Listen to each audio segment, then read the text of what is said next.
نبی کے دین پہ مٹنے کی بات کرتے رہو، حسین جیسا کلیجا بسم الله الرحمن الرحيم ألم تر أن الله يعلم ما في السماوات وما في الأرض ما يكون من نجوى ثلاثة إلا هو رابعهم ولا خمسة إلا هو سادسهم ولا أدنى من ذلك ولا أكثر إلا هو معهم أينما كانوا ثم ينبئهم بما عملوا يوم القيامة إن الله بكل شيء عليم ألم تر إلى الذين نهوا عن النجوى ثم يعودون لما نهوا عنه ويتناجون بالإثم والعدوان ومعصية الرسول وإذا جاءوك حيوك بما لم يحيك به الله ويقولون في أنفسهم لولا يعذبنا الله بما نقول حسبهم جهنم يصلونها فبئس المصير ألم تر أن الله يعلم ما في السماوات وما في الأرض کیا آپ نے نہیں دیکھا، آپ کو یہ بات معلوم نہیں کہ اللہ تعالیٰ آسمان و زمین کی تمام چیزوں کو، چھوٹی ہو بڑی، سب کو جانتا ہے۔ ما يكون من نجوى ثلاثة إلا هو رابعهم، تین آدمیوں کی آپس کی سرگوشی اور چپکے مشورہ اگر کہیں ہوتا ہے تو چوتھا اس میں اللہ ہوتا ہے، جو جان رہا ہے کہ کیا مشورہ، کیا خفیہ گفتگو ہو رہی ہے۔ وَلَا خَمْسَةٍ إِلَّا هُوَ سَادِسُهُمْ، اور 5 آدمیوں کا آپس کا خفیہ مشورہ ہوتا ہے تو چھٹا اللہ تعالیٰ ہوتا ہے۔ وَلَا أَدْنَى مِنْ ذَلِكَ وَلَا أَكْثَرَ إِلَّا هُوَ مَعَهُمْ أَيْنَمَا كَانُوا، اور 5 سے کم یا زیادہ جو بھی مشورہ ہو، خفیہ سازش ہو، تو اس میں اللہ تعالیٰ موجود ہوتا ہے۔ جہاں بھی کہیں یہ لوگ ہوں، اللہ کا وہاں وجود ہے۔ ثم ينبئهم بما عملوا يوم القيامة، پھر قیامت کے دن اللہ تعالیٰ ان کے سارے اعمال اچھے ہوں یا برے، اللہ تعالیٰ ان کو بتلا دیں گے، پھر بتلا کر سزا دیں گے یا جزا اور ثواب دیں گے۔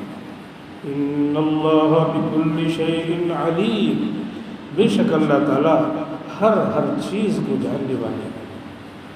الم تر الی الذین نہوا عن النجوى ثم يعودون لما نہوا عنہ، کیا آپ نے نہیں دیکھا ہے ان لوگوں کو جن کو چپکے سرگوشی کرنے اور مشورہ کرنے اور بری باتوں کی تدبیر کرنے سے منع کر دیا گیا تھا، پھر بھی وہ وہی کرتے ہیں جس سے انہیں منع کیا گیا تھا۔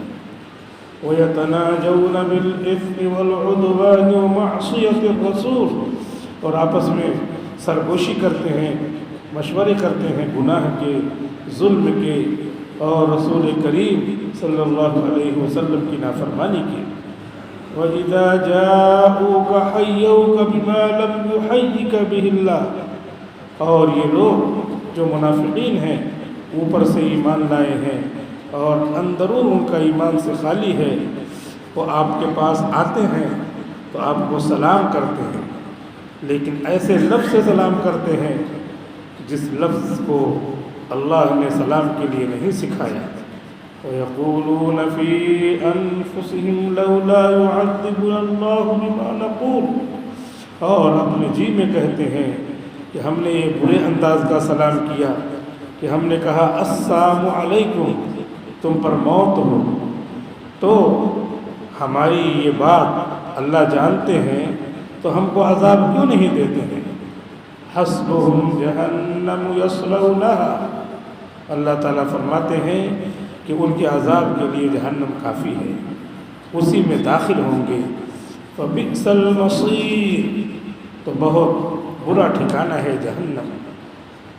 یا ایھا الذین آمنوا اذا تناجیتم فلا تتناجوا بالاثم والعدوان ومعصیۃ الرسول، اے ایمان والو، منافقین کی طرح تم نہ رہو، جب تم سرگوشی کرو تو تم سرگوشی مت کرو گناہ کی، آپس میں مشورے نہ کرو ظلم کا، اور آپس میں خفیہ مشورہ نہ کرو رسول کی نافرمانی کا۔ وَتَنَاجَوْا بِالْبِرِّ وَالتَّقْوَى، آپس میں مشورہ کرو، پلان بناؤ نیک کام کرنے کا، تقوی و طہارت کا، صلاح کا، نہ کہ فساد کا۔ وَاتَّقُوا اللَّهَ الَّذِي إِلَيْهِ تُحْشَرُونَ، اور اس اللہ سے ڈرو جس کی طرف میدان محشر میں تم سب کو جمع کیا جائے گا، اور وہاں تمہارے اعمال کا حساب کتاب ہوگا۔ انما النجوى من الشیطان لیحزن الذین آمنوا وليس بضارهم شيئا الا باذن اللہ، یہ آپس کی سرگوشی اور مشورہ شیطان کی طرف سے ہوتا ہے تاکہ مومنوں کو وہ غمزدہ بنائے، اور شیطان مومنوں کو ذرہ برابر نقصان نہیں پہنچا سکتا جب تک کہ اللہ کی اجازت نہ ہو۔ وَعَلَى اللَّهِ فَلْيَتَوَكَّلِ الْمُؤْمِنُونَ، اور اللہ ہی پر ایمان والوں کو اپنے ہر کام میں، ہر عمل میں اور اپنی ہر حالت میں بھروسہ کرنا چاہیے۔ أَلَمْ تَرَ أَنَّ اللَّهَ يَعْلَمُ مَا فِي السَّمَاوَاتِ وَمَا فِي الْأَرْضِ، یہ سورۃ المجادلہ کا پہلا رکوع تفسیر کے لیے پورا ہو چکا ہے۔ یہ دوسرا رکوع تھوڑا سا کم تلاوت کیا گیا اور اس کا ترجمہ آیا۔ اس کی پہلی آیت میں اللہ رب العزت فرماتے ہیں کہ دیکھو اللہ کا علم بہت وسیع ہے، اللہ تعالیٰ ہر چیز جانتا ہے۔ ہم تو یہ نہیں جانتے کہ ابھی مستقبل میں شام کو رات میں کیا کھائیں گے، کل ہم کیا کھائیں گے، کہاں کھائیں گے، یہ بھی پتہ نہیں، لیکن اللہ تعالیٰ اس کے لیے حال، ماضی، مستقبل سب برابر ہے۔ اللہ تعالیٰ آسمان میں کہیں بھی، زمین میں کہیں بھی، پاسٹ میں، فیوچر میں، پریزنٹ میں کچھ بھی ہو، سب اللہ کے سامنے علم حضوری کے طور پہ واضح ہے۔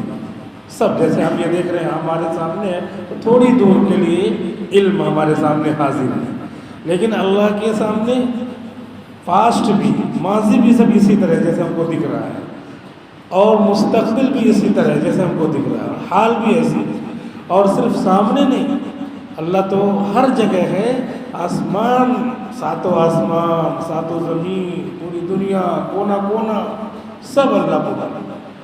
کیا پلاننگ چل رہی ہے اللہ کے خلاف، اللہ کے بندوں کے خلاف، اعمال صالحہ کے خلاف، نمازوں کے خلاف، ایمان کے خلاف، قربانی کے خلاف، حج کے خلاف، سب اللہ تعالیٰ جانتے ہیں۔ تو اللہ تعالیٰ یہ بتانا چاہ رہے ہیں، جاننے کا مطلب کیا ہے؟ آگے سزا دیں گے، اکاؤنٹیبلٹی ہے اللہ کے سامنے، حساب دینا ہے، لہذا اللہ کو حاضر و ناظر سمجھ کر کے تم اس زندگی کو قیمتی سمجھو۔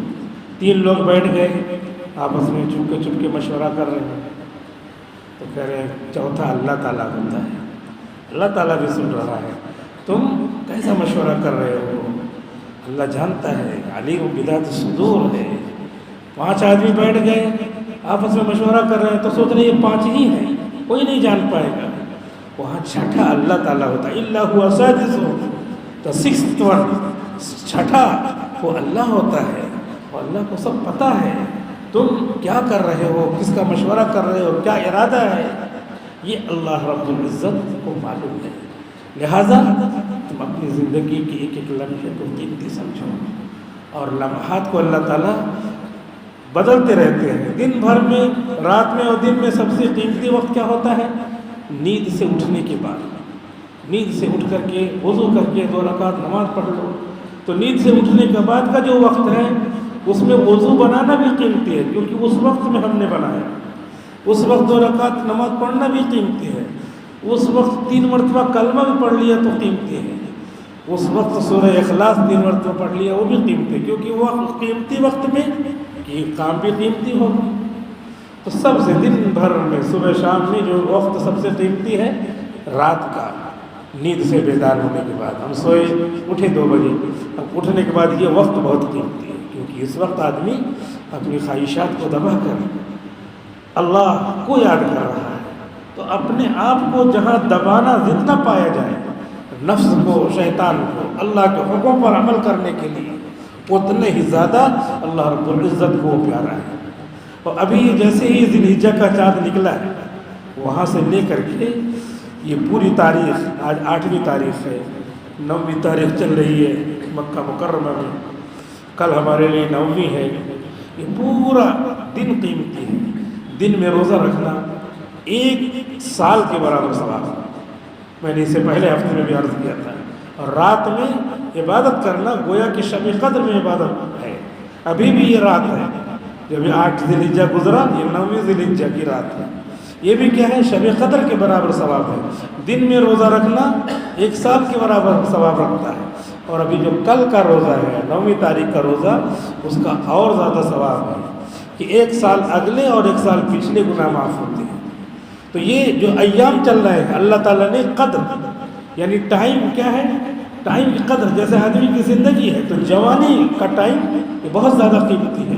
بچپن ہے، 15 سال تک اللہ نے معصوم بنا رکھا ہے. اور اس کے بعد جوانی بہت ہی قیمتی ہے. اس میں شہوات، نفسانیات، خیالات، ان سب کو کنٹرول کرنا، اپنے آپ کو جمانا. جتنے زیادہ کشاکش ہو اتنے زیادہ ثواب بڑھے گا. طبیعت یہ چاہ رہی ہے، لیکن اللہ یہ چاہ رہا ہے. اللہ چاہ رہے آؤ نماز کے لیے، دوست احباب چل رہے ہیں کہ چلو وہاں چائے پی کے آتے ہیں، کولڈ ڈرنک پی کے آتے ہیں، ٹھنڈا پی کے آتے ہیں. اب اس میں ہم کو فیصلہ کرنا ہے. نہیں، اللہ کا حکم ہے، ہم نے اس کو ترجیح دیا. تو جوانی کا زمانہ بہت زیادہ اپنے آپ کو روکنے کا زمانہ. جتنے زیادہ روکا اتنے زیادہ ثواب. بڑھاپے میں خواہشات نفسانی اور طاقت اس طرح کم ہو جاتی ہے، تو اس کے حساب سے آدمی عبادت میں جو لگا ہے تو کم کشاکش ہے، تو ثواب اس کے اعتبار سے کم ہے. لیکن دوسرے اعتبار سے اللہ اپنے بندوں پر مہربان ہے.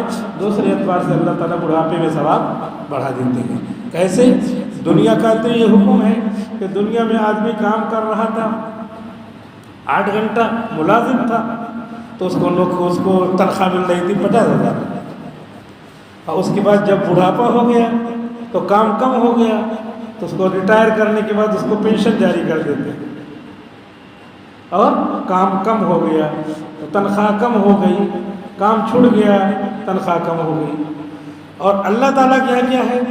جوانی میں جتنا کام کرتے تھے، بڑھاپے میں بغیر کیے ہوئے اللہ تعالیٰ اتنا ثواب دیتے ہیں. جوانی میں اگر ہم 20 رکعت نفل پڑھتے تھے اور بڑھاپے میں اب 5 رکعت 6 رکعت پڑھ پاتے ہیں نفل، تو اللہ تعالیٰ 10 رکعت کا ثواب دیتے ہیں. تو اللہ تعالیٰ کے ہاں نظام کیا ہے؟ اللہ تعالیٰ کے ہاں نظام ہے محبت کا، شفقت کا، مہربانی کا، بندوں کے ساتھ آسانی کا. تو اللہ نے آسانی کیسے کیا ہے؟ روزہ رکھنا ہے تو روزے میں کیا کہا؟ زیادہ دیر تک تمہارا ٹائم بھوکا رہنا نہ ہو، تو سحری ایک دم لاسٹ ٹائم میں کرو. کہ دیکھیے مہربانی، یہ نہیں کہا کہ اٹھو تہجد کے وقت میں جب اٹھو فوراً کھا لو. جتنے لیٹ کھائیں گے اتنے زیادہ ثواب ہے. یہ آسانی ہے. اور اس کے بعد جیسے ہی افطاری کا وقت ہو تو اللہ تعالیٰ کرے جتنے جلدی کرو گے اتنا ثواب. یعنی اللہ تعالیٰ آسانی اس طریقے سے دینا چاہتے ہیں. تم سفر میں ہو, تمہارا دماغ ادھر ادھر ہے, ذہنی تشویش ہے, حالانکہ تمہارا دنیا کا کام ہے. اللہ نے بدن بنایا, آنکھیں بنائی, دل بنایا, اللہ تعالیٰ چاہے تو جو بھی حکم دے. لیکن ہمارے سفر میں اللہ تعالیٰ نے ہمارا خیال کیا کہ تم ادھر ادھر اپنی ضروریات پوری کر لو, بس میرے دربار میں آؤ, 2 ہی رکعت پڑھو, 4 کی جگہ پہ 2 ہی پڑھو. سنتیں معاف ہیں, تم کو ٹائم ہے پڑھ لو, ثواب پورا ملے گا, لیکن سنتیں معاف ہیں. یہ کیا ہے؟ یہ آسانی ہے. اللہ تعالیٰ ایسے ایام پھیرتے رہتے ہیں اور جانتے ہیں کون بندہ میرے لیے دل سے کیا کام کر رہا ہے, یہ اللہ تعالیٰ جانتے رہتے ہیں. ابھی یہ جو ایام چل رہے ہیں, ان ایام میں الگ طرح کا حکم ہے. حضور صلی اللہ علیہ وسلم نے فرمایا ان دنوں میں نیکی کا کام, اس کا ثواب بہت زیادہ بڑھا دیا جاتا ہے, بہت زیادہ بڑھا دیا جاتا ہے ثواب, سب کام. اور جب قربانی کے ایام شروع ہوتے ہیں تو اللہ تعالیٰ کو قربانی کرنا سب سے زیادہ پسند ہو جاتا ہے. اور ان ایام میں ایک خاص کام جس کی طرف توجہ بہت کم رہتی ہے, وہ ہے تکبیر تشریق. 1 تاریخ سے لے کر کے 13ویں تاریخ کی عصر تک, 9ویں سے لے کے عصر تک تو یہ تکبیر تشریق واجب ہو جاتی ہے. لیکن 1 تاریخ سے لے کر کے 9ویں تاریخ تک یہ چلتے پھرتے بھی تکبیر تشریق پڑھنا چاہیے, اور ذکر سے زیادہ اس کو کرنا چاہیے. یہ بہت کم لوگوں کو توجہ ہے اس پر.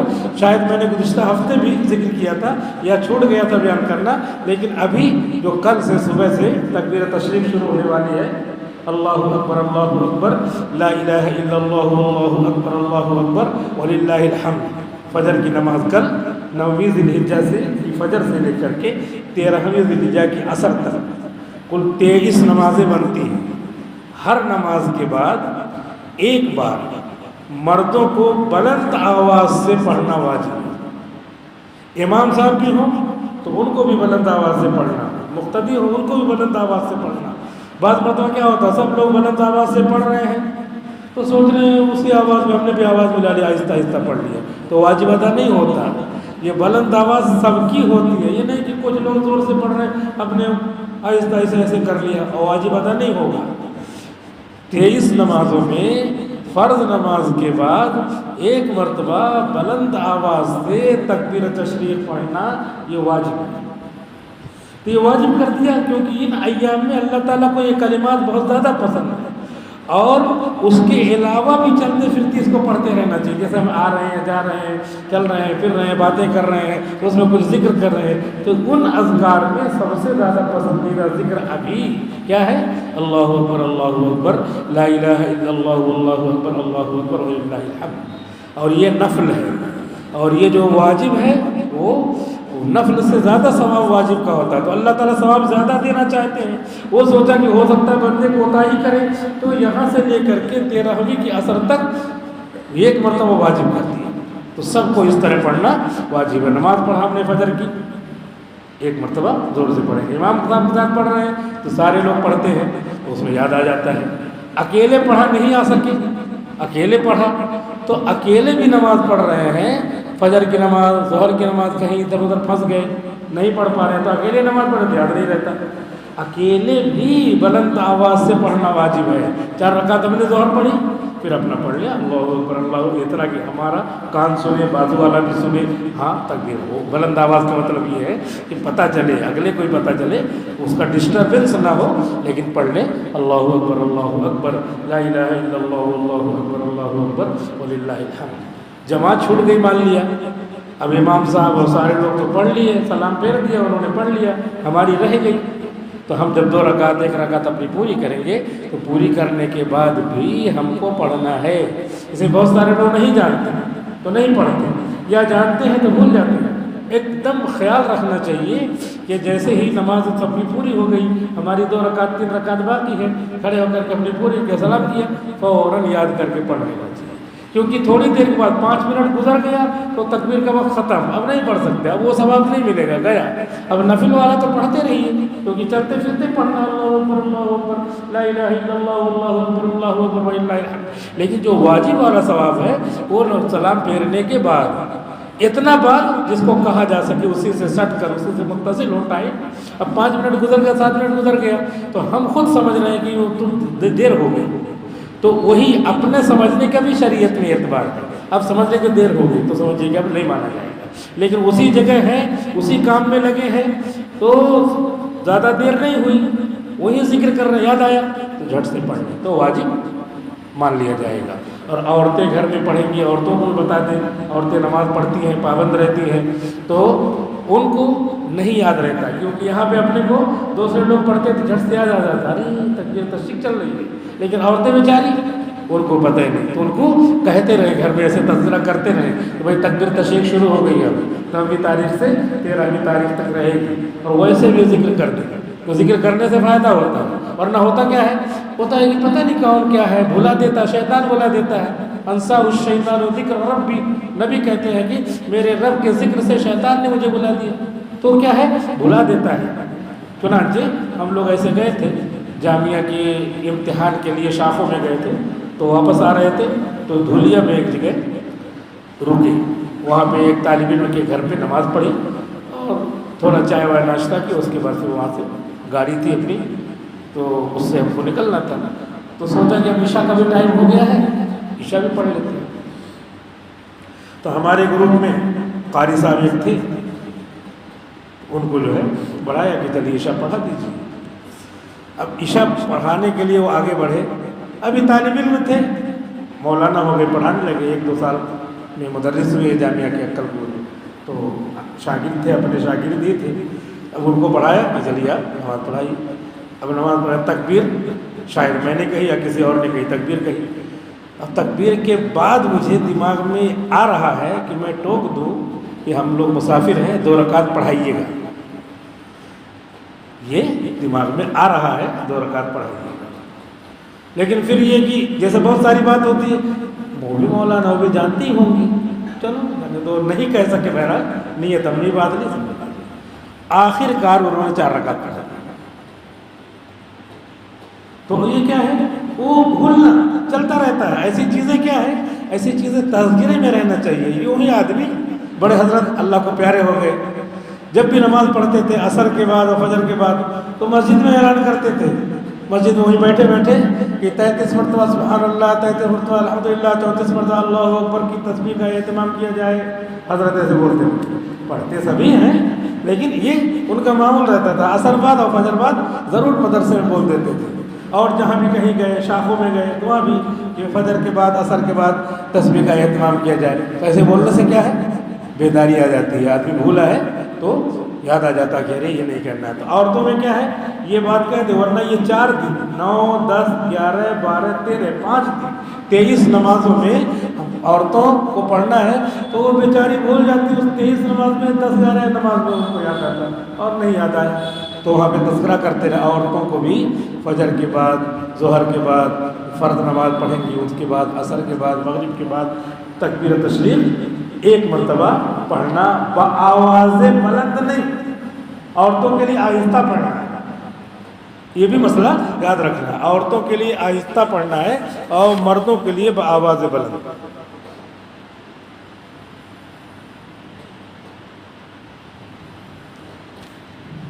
یہ مردوں اور عورتوں میں تکبیر تشریق کا یہ فرق ہے، تو اس کا جو ہے اہتمام کیا جائے، 23 نمازوں میں اس کو پڑھا جائے تکبیر تشریق۔ یہ جو ایام چل رہے ہیں یہ برکت والے ہیں، جو وقت جو ہے برکت کا، یہی جو ہے برکت جیسے ہی 12ویں ذی الحجہ ختم ہوگی تو قربانی کے لیے یہی ہم جانور جو اللہ نے حلال کیا ہے، یہی جانور جس کے ذبح کرنے کے لیے اللہ نے طریقہ بتلایا ہے کہ بسم اللہ اللہ اکبر کہہ کے ذبح کرو، یہی جانور جیسے ہی 12ویں تاریخ کا سورج غروب ہوا اور مغرب میں 13ویں تاریخ لگی، اب وہی اللہ اکبر بسم اللہ اللہ اکبر پڑھیں گے، وہی جانور وہی چھری ذبح کریں گے، اب اس کے بال پر جتنے بدن پہ جتنے بال ہیں اتنا ثواب نہیں ملے گا۔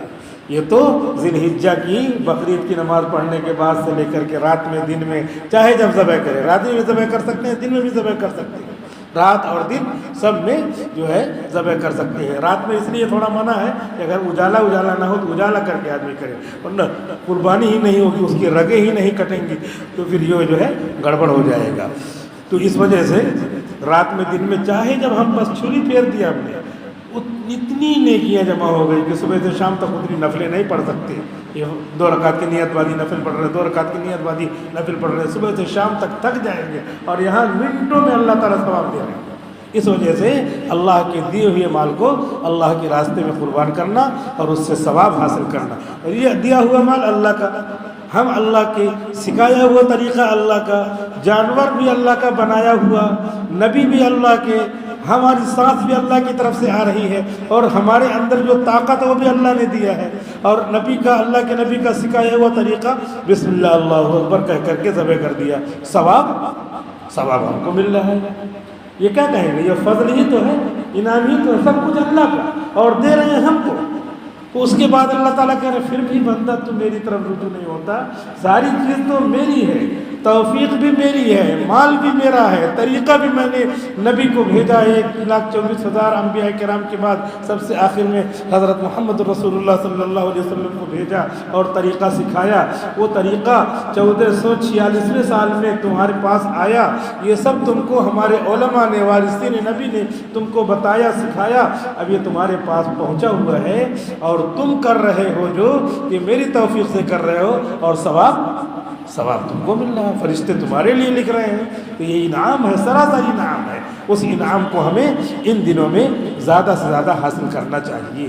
اور جس کے ذمہ قربانی واجب ہے, میں نے جوڑا تھا کہ 53,000 روپے یا اس کے قریب ضرورت سے زائد مال آدمی کے پاس ہے.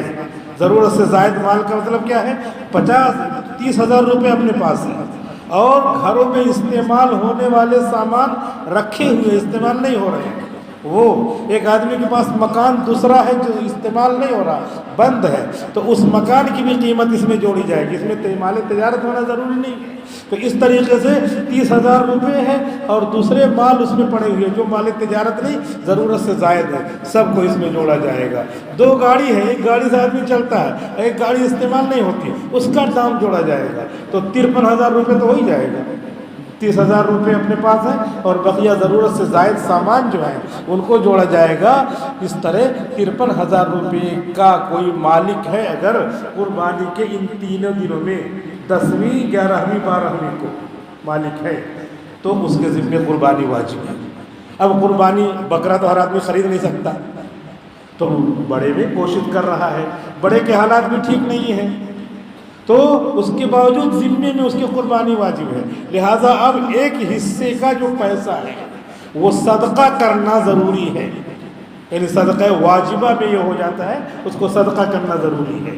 اصل ثواب تو وہی ہے کہ ہم قربانی کریں, تو قربانی کرنے کے بعد جو ہے بہت ہی زیادہ ثواب ہے, لیکن سبسٹیٹیوٹ کے طور پہ اللہ نے دین کو آسان بنایا ہے. اس لیے جو قربانی نہیں کر سکتے ایک حصے کے بقدر, وہ صدقہ کرنا ان کا ضروری ہے ان حالات میں.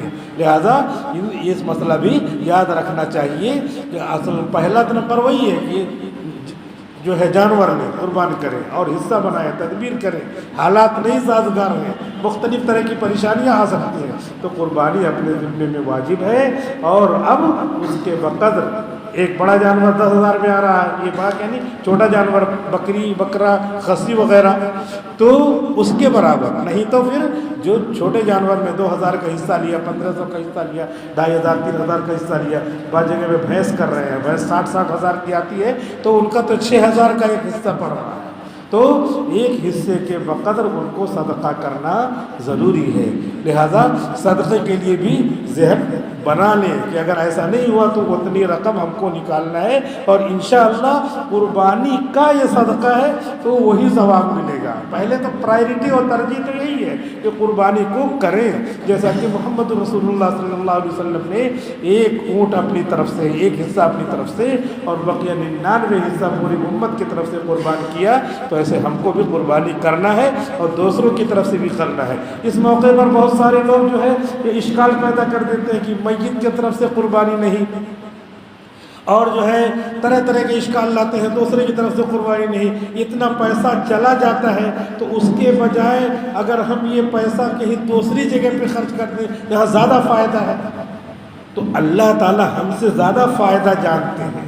ہم اپنے طور سے فائدہ نہ دیکھیں, یہ نماز چھوڑ کر کے ہم سوچ رہے ہیں کہ نماز پڑھنے کے بجائے ہم دوسرا فائدے کا کام کر دیں، زکوٰۃ دینے کے بجائے ہم جو ہے غریب کو نہ دے کر کے اتنا پیسہ بچا کر کے کوئی شادی ہال بنا دیں لوگوں کے لیے، جو ہے وہاں شادیاں ہوتی رہیں گی۔ یہ عبادت میں نہیں چلا کرتا ہے۔ عبادت کیا ہے؟ امر تعبدی ہے۔ امر تعبدی کے مطلب آدمی غلام ہے، غلام کو آقا جو کہے وہی کرنا رہتا ہے۔ مثال کے طور پہ آقا کہہ رہا ہے کہ ہمارے مہمان آئے ہوئے ہیں، تم جو ہے یہ 10 چائے لے آؤ۔ اب وہ کہہ رہا ہے کہ کولڈ ڈرنک لے آؤں، تو اس سے جو کہا جا رہا وہ کر، یہی تو کہتا ہے نا، یہی کہتا۔ امر تعبدی کا مطلب یہی ہے، عبادت ہے۔ عبادت کا مطلب ہے بندگی ہے، بندگی کا مطلب ہے غلامی ہے۔ غلام کا کام ہے آقا کی طرف سے جو آرڈر آئے اسے کرنا ہے۔ لہٰذا قربانی پوری کی پوری عبادت ہے، اور عبادت کی پہچان یہ ہے کہ اس میں اس کا طریقہ خود اللہ تعالیٰ بتلاتے ہیں۔ جیسے نماز عبادت ہے تو اس کا طریقہ اللہ تعالیٰ نے خود بتلایا ہے کہ کیسے کھڑے ہونا ہے، ہاتھ کو کیسے اٹھانا ہے، اور یہ قبلے کی طرف رخ ہونا چاہیے حتی الامکان، کانوں تک لے جانا ہے، یہاں نہیں یہاں نہیں، عورتوں کے لیے کندھے تک اٹھانا ہے، یہ سب بتا دیا۔ ہر چیز جو اللہ تعالیٰ بتلائے وہ عبادت کی پہچان ہے۔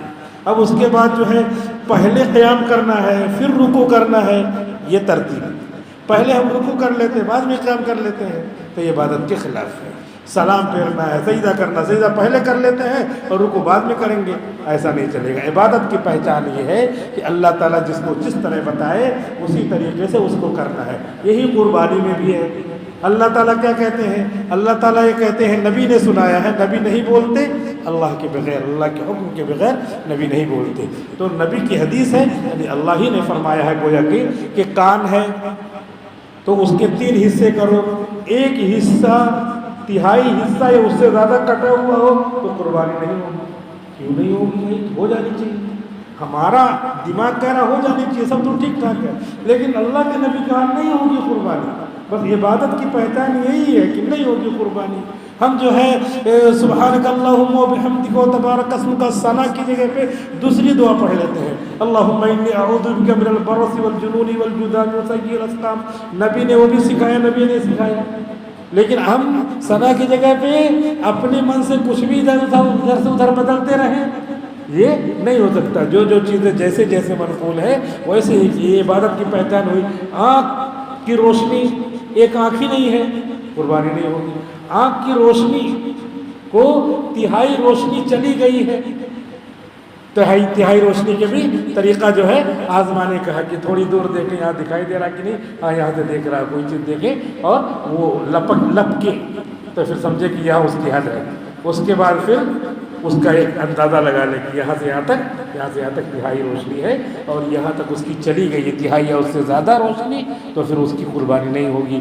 دم کٹی ہے اس کی قربانی نہیں ہوگی۔ سینگ ہے، سینگ جڑ سے اکھڑ جائے تو اس کی قربانی نہیں ہوگی۔ اس کا کھوکھا اوپر والا اکھڑ جائے تو قربانی جائز ہے، بیچ سے ٹوٹ جائے تو جائز ہے۔ یہ کیا ہے؟ یہ سب اپنے دماغ میں آ سکتا ہے، نہیں عقل میں نہیں آ سکتی چیز۔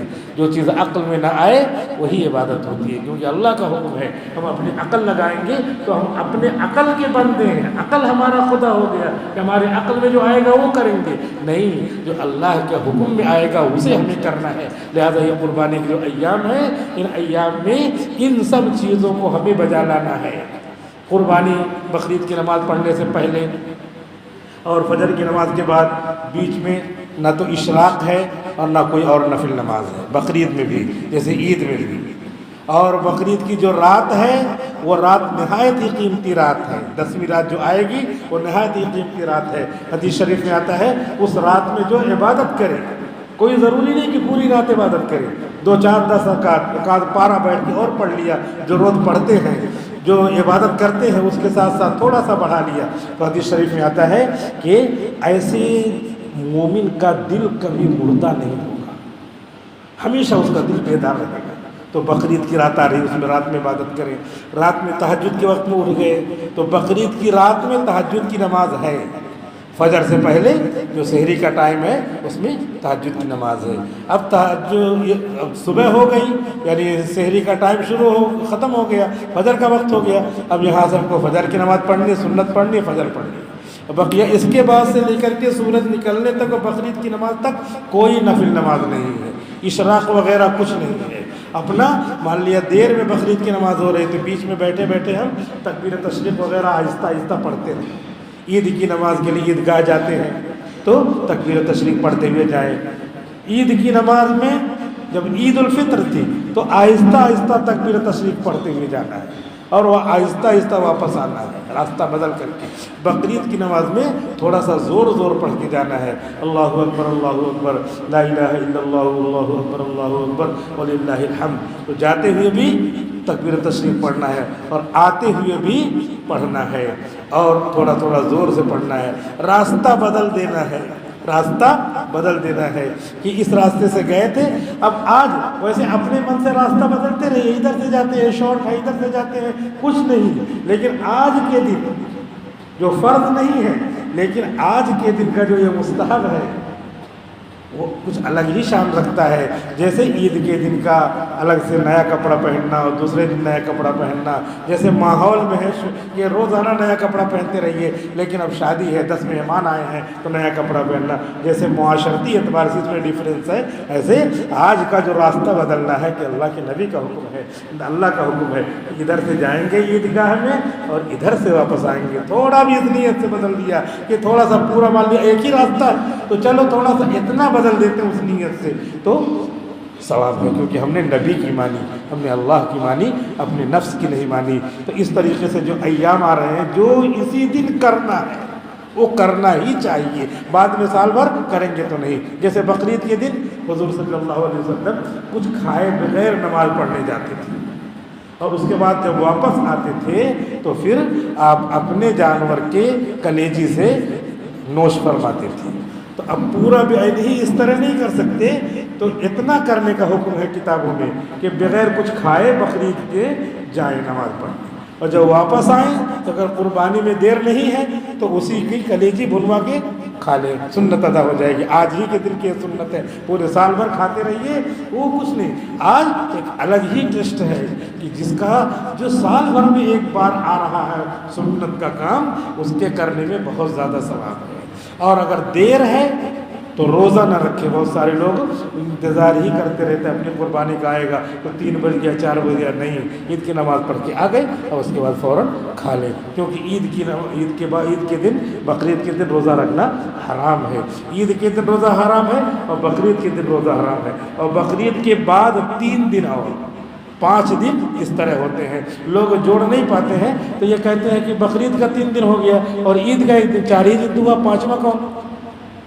تو ایک مولانا صاحب تھے وہ یہاں عقل کو پڑھاتے تھے اور اس کے بعد وہ چلے گئے, حالانکہ وہ بھی دیوبند سے فارغ تھے. تو انہوں نے فون کر کے مجھ سے پوچھا کہ مولانا یہ تو 4 ہی دن ہوتا ہے, 1 دن عید کا اور 3 دن بقرعید کا, 4 دن ہو گئے. تو ایسے ہی آدمی دھیان سے نہیں سنتا, دھیان نہیں دیتا, یا مسئلے کو بہت غور سے جو ہے اس کو سینٹرلائز نہیں ہوا اس مسئلے پر, تو پھر وہ ایسے رہ جاتا ہے. تو میں نے ان کو بتایا فون پر کہ 1 دن عید کا اور بقرعید کا 4 دن, 5 بقرعید کا 4 دن, ہاں 3 دن تو قربانی ہوتی ہے. چوتھے دن جس دن تکبیر تشریق عصر کے وقت بند ہوتی ہے اس دن بھی قربان کیا کرنا ہے, اس دن بھی روزہ رکھنا حرام ہے. اس طرح 4-5 دن سال بھر میں روزہ رکھنا حرام ہے. یہ اللہ کی مہربانی دیکھیے, وہ اللہ نے جو گوشت حلال کیا اس گوشت میں خاص طور کی برکت ہوتی ہے. قربانی کا جو گوشت ہوتا ہے اس میں خاص طور کی برکت ہوتی ہے. جو دوسرے دنوں میں اللہ اکبر بسم اللہ اللہ اکبر کر کے ذبح کیے تو اس جانور کا بال نیکی نہیں بنا, لیکن ابھی جو ہے یہ ہم نے قربانی کیا تو اس کا بال نیکی بن گیا. گوشت پوشت سے اوپر اٹھ کر کے پڑھا تو ہم نے ادھر اپنے منہ سے پڑھا بسم اللہ اللہ اکبر پڑھا, اور وہ پورے گوشت میں سرایت کر گیا. لہذا اس کا قربانی کا جانور سمجھ کر کے, اس کا گوشت سمجھ کر کے کھانا وہ الگ ہی جو ہے اس کا ثواب ہے اور الگ ہی اس کی برکت ہے. اور میں نے اس کی برکت آپ کو ایک مرتبہ بتائی تھی کہ جیسے یہ بلڈنگ ہے, بلڈنگ ہم بنا رہے ہیں یہ, اور ہم نے جو ہے اس میں 50 لاکھ روپیہ لگایا, لیکن ہم نے یہ سوچا کہ یہ گو ڈاؤن رہے گا. تو گو ڈاؤن ہماری اس سوچنے سے گو ڈاؤن رہے گا.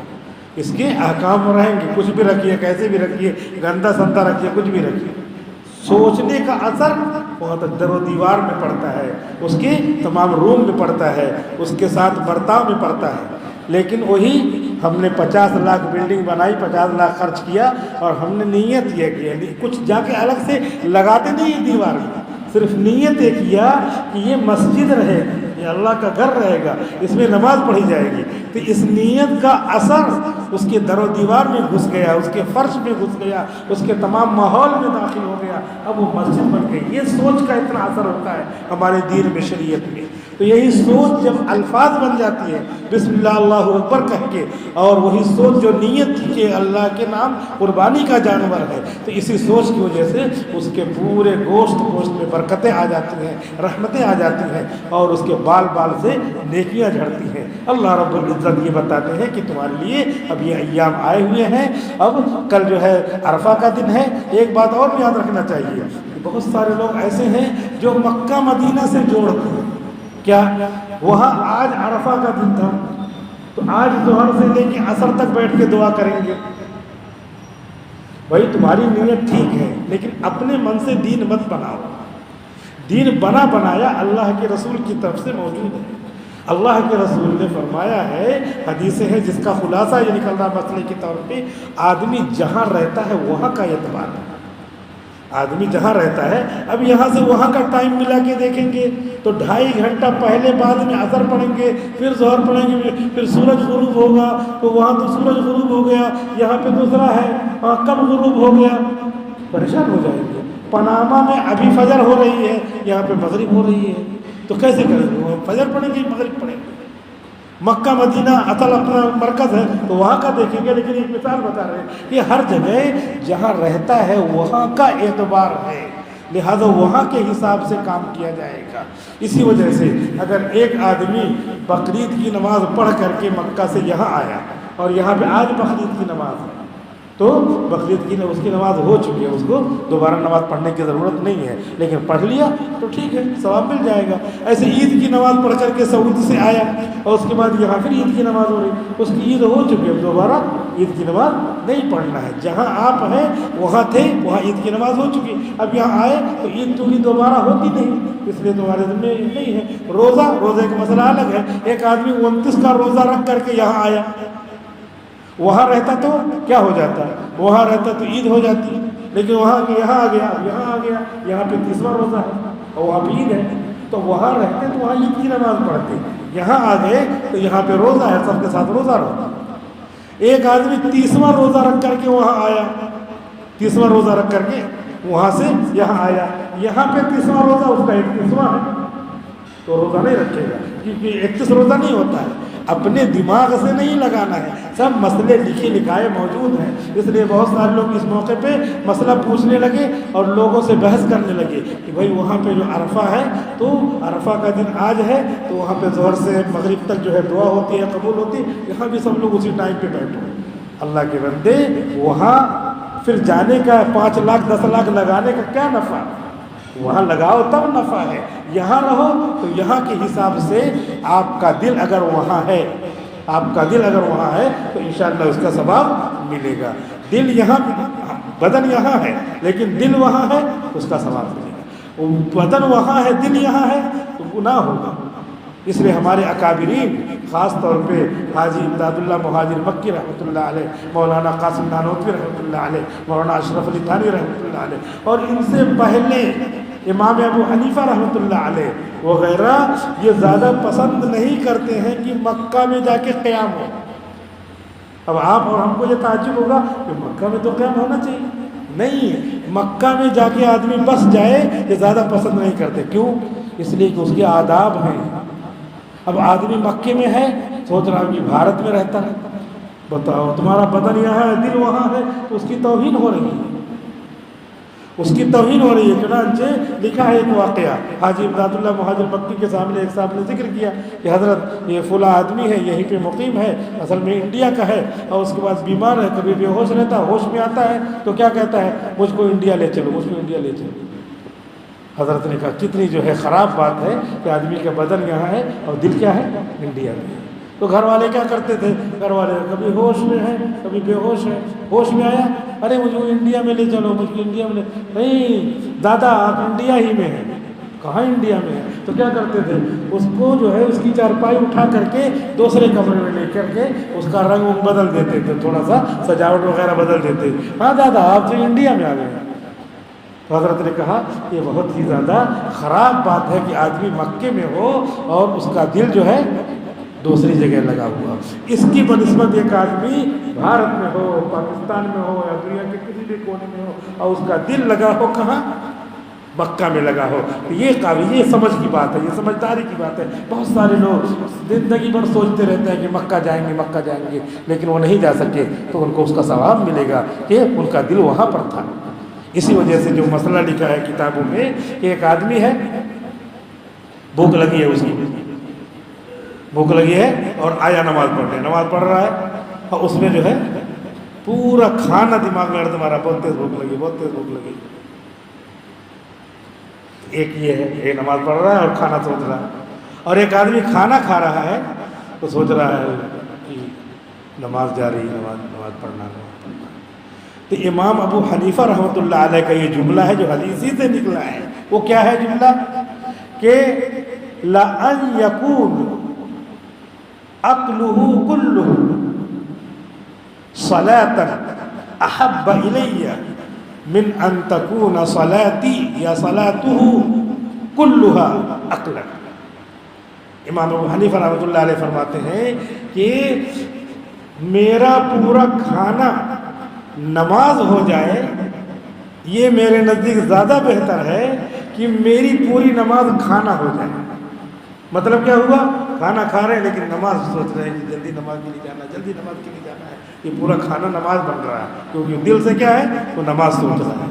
اور ایک آدمی نماز میں اور دل پوری نماز میں کھانا سوچ رہا ہے، جلدی کھانا کھانے جانا، بھوک بہت تیز لگی ہے۔ اسی لیے مسئلہ لکھا ہوا کہ اگر بھوک بہت تیز لگی ہو تو پہلے کھانا کھا لو پھر نماز پڑھو تاکہ تمہارا کھانا نماز ہو جائے۔ اسی وجہ سے ایک آدمی آیا ہے نماز کا انتظار کر رہا، 10 منٹ باقی ہے، تو حدیث میں آتا ہے کہ اس کا 10 منٹ، پورا 10 منٹ نماز پڑھنے میں شمار ہوتا ہے۔ نماز کے اندر اس طرح بیٹھنا مکروہ ہے، نماز کے اندر اس طرح بیٹھنا مکروہ ہے۔ لہذا ایک آدمی 10 منٹ باقی ہے، نماز کا جماعت کا انتظار کر رہا اور ایسے بیٹھا ہے تو کتاب میں لکھا یہ مکروہ ہے کیونکہ وہ نماز میں شامل ہے۔ بغیر نماز پڑھے اللہ تعالیٰ نماز کا ثواب دے رہا ہے۔ تو دیکھیے دین کتنا شاندار ہے اور کتنا آسان ہے۔ اسی دین کے اوپر عمل کرنے کے لیے اللہ تعالیٰ موسم بدلتے رہتے ہیں۔ یہ قربانی کا موسم آ رہا ہے، اللہ رب العزت فرما رہے ہیں جن چیزوں سے منع کیا جائے اس سے رک جایا کرو اور جن چیزوں کا حکم دیا جائے اسے کیا کرو۔ یہ لوگ آتے تھے، یہودی لوگ آتے تھے جو منافق تھے، تو حضور کو کہتے تھے السلام علیکم، سام کے معنی آتے ہیں موت کی، حضور کو کہتے ہیں تم پر موت ہو۔ تو حضرت عائشہ نے سن لیا، حضرت عائشہ نے تو پورا جواب دے دیا کہ تم پر بھی موت ہو، تمہاری اولاد پر، نسل پر، سب پہ موت ہو۔ حضور صلی اللہ علیہ وسلم نے فرمایا عائشہ کیا ہوا؟ کہ اللہ کے رسول آپ سنتے نہیں، یہ کیا کہہ رہے ہیں؟ السلام علیکم، سلام میں لام ہٹا دیا تو موت کی معنی ہو گئی۔ تو حضور نے فرمایا کہ میں سن رہا ہوں سر، اتنا ناراض ہونے کی ضرورت نہیں ہے۔ وہ کہتے السلام علیکم تو میں جواب دے دیتا ہوں علیکم، بس کافی ہے، تم پر موت ہو۔ میں موت کا لفظ بھی نہیں کہتا، اسی کو لوٹا دیتا ہوں۔